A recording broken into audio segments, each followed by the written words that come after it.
રામ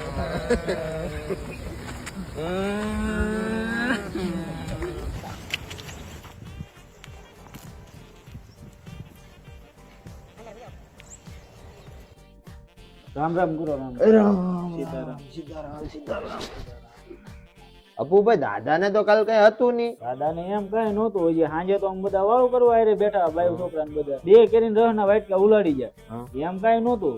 એ હવારમાં હે ને ઝાલર વાગી ને હું બાબા કળશે જવા નહીં જાય. મેં તો નાઈટ ચેક કરી દે હાવ ટાટા બોલ. મેં ડોક્ટર ને ફોન કર્યો. ડોક્ટર કે ટાટો હુમલો આવી ગયેલો છે.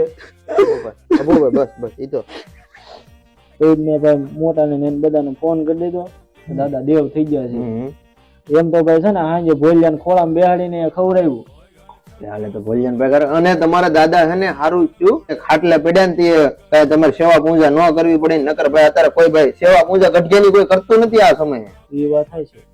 એમ તો દાદાની પાછી ઉંમર થઈ ગઈ છે ને 80-85 એમ તો વટી ગયા થાય. દાદામાં છે ને ગુંદી ગાંઠી ને એવું રાખજો ને 12 દિવસ દાડો રાખજો. દાદા કેટલું બધું મેલી ગયા વાહ. એમ તો મેં બાયુને કહી જ દીધું છે કે છે ને આપણે 12 થી ભજન કીર્તન જ કરવાના છે અને રોવાનું હોય ને બિલકુલ કોઈ ના થતું. દાદા કઈ આપણે રીબાઈ નહીં જાય. દાદા છે ને એમ તો પાછું અમારે છે ને ભાઈ જવાનીમાં છે ને ખાધેલું તમારે ઈ પાકો 80-85 વટી જાય. સારું અપુભાઈ હાલો રામે રામ તો અમે જઈએ ભાઈ. અને અમારે ગામમાં જવું છે. સારું હાલો તો સાંજે બધા પોગી જજો. ભજન એવું રાખેલું છે. ભાઈ મેલો આપી દેજે બધાને.